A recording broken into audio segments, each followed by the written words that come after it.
जैसा कि अब तक हमने समझा कि आत्माएं उस सुखद अनुभूतियों को, उन सुखद परिस्थितियों को, उन सुखद दृश्यों को जिन्हें वो इस धरती पर जी के गई हैं, उस वातावरण को जिसे वो महसूस करना चाहती हैं, उन सब चीज़ों को अपने विचारों के द्वारा रिक्रिएट कर सकती हैं। और ये जो रिक्रिएशन है, ये एक तरह से आत्माओं को दूसरा जन्म लेने के लिए ललचाता है। जैसे कि एक व्यक्ति ने एक स्थान को एक यूनानी मंदिर के जैसे बताया और दूसरे व्यक्ति ने उसी स्थान को एक स्कूल की बिल्डिंग की तरह बताया। ये जो विरोधाभास है, ये आत्माओं के स्तर पर निर्भर करता है कि वो किस तरह से अपने विचारों के अनुरूप उसे क्रिएट कर रही हैं। जैसे कि इस मानसिक यात्रा में बहुत से लोगों ने ये बताया कि उनके आसपास के जो क्षेत्र हैं वो गोल हैं, गोले जैसे हैं, लेकिन साथ ही वो इस बात को भी जोड़ते हैं कि आत्मा लोक अनंत है, उसकी कोई सीमा नहीं है, वो असीम है।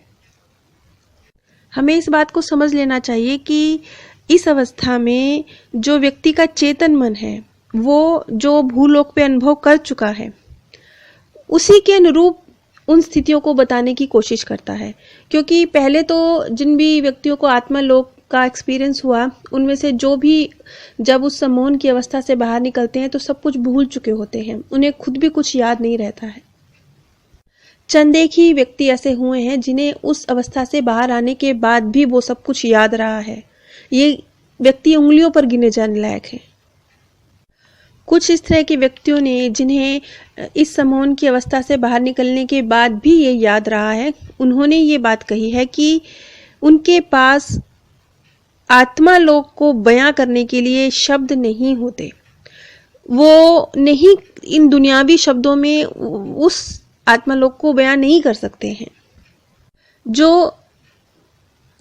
अमूर्त रूप देखे जा रहे हैं आत्मा लोक में, उनको बयां करने के लिए, उनको सही तरीके से बयां करने के लिए, जो उनकी व्याख्या करने के लिए जो प्रतीक चुने जाते हैं या जो शब्द चुने जाते हैं, वो इस दुनिया के शब्द हैं, भौतिक दुनिया के शब्द हैं। तो सही तरीके से बयां कर पाना बहुत मुश्किल है। और कई बार ऐसा भी हुआ है कि इस सम्मोहन की अवस्था में यदि कोई व्यक्ति आत्मा लोक को देखता भी है तो भी वो उसी अवस्था में भी संशय क्रिएट कर रहा होता है। इसलिए क्योंकि जो उसका चेतन मन है वो अभी पूरी तरह से शांत नहीं हुआ है, उसका चिंतन अभी बंद नहीं हुआ है, उसके तर्क अभी बंद नहीं हुए हैं। तो वो जब तक चेतन मन संदेश भेजता रहेगा तब तक आत्मा लोक को देखने पर भी अविश्वास की स्थिति बनी रहेगी। जब वो अवस्था आएगी कि चेतन मन द्वारा निर्देश मिलने पूरी तरह से बंद हो गए हैं, उस अवस्था में ही व्यक्ति आत्मा लोक को सही रूप में महसूस कर सकता है। अब आगे आत्माओं के रंग से आत्मा के स्तर की पहचान। जैसे कि हम जानते हैं कि हर व्यक्ति का एक अपना ओरा होता है। जैसे कि क्रिलियन फोटोग्राफी है, उसमें इस चीज को स्पष्ट किया गया है कि किस प्रकार से जो हम मानव हैं, मानव की जो एक आकृति है सिर से लेके पैर तक, उसमें एक ऊर्जा गतिशील रहती है हर समय। हम ऊर्जा से ही निर्मित है, तो वो जो ऊर्जा गतिशील रहती है हमारे शरीर में, वो हमारे शरीर के बाहर चारों तरफ भी एक ऑरा क्रिएट करती है।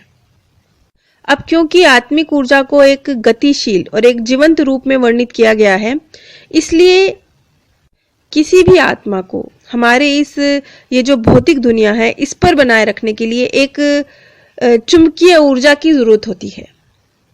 और यही वजह होती है कि सबका आभा मंडल अलग अलग है, क्योंकि सबकी वो चुंबकीय ऊर्जा, आत्मिक ऊर्जा अलग अलग है, इसलिए सबका आभा मंडल अलग अलग है। जो ये रंग है, जो आत्मिक ऊर्जा के जो रंग है, इसके आधार पर आत्मा का क्या स्तर है, इसका निर्धारण किया जाता है।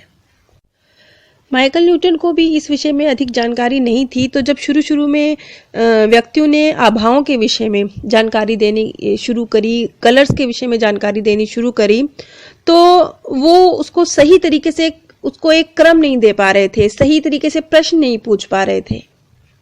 लेकिन फिर जब उन्होंने क्रिलियन फोटोग्राफी के विषय में जाना और UCLA में जो परामनोवैज्ञानिक अध्ययन हो रहे हैं उनके विषय में जाना, तब उन्होंने इन आभाओं के आधार पर जो आत्माओं का स्तर अलग अलग है उसके विषय में निरीक्षण करना शुरू किया।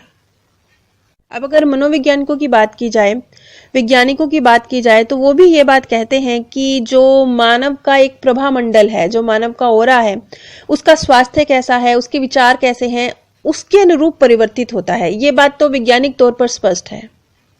अब इसी से जुड़ा हुआ एक अगला केस है जिसमें आत्माओं के कलर्स के विषय में बात की गई है और उनके आभा मंडल अलग होते हैं, क्यों होते हैं, इस विषय में बात की गई है, जिसका जिक्र मैं अगली वीडियो में करूंगी। आप सभी पर परमात्म सौंदर्य, प्रेम और आनंद सदैव बरसता रहे। आप सभी दिव्य परम धाम में स्थान प्राप्त करें। जैसा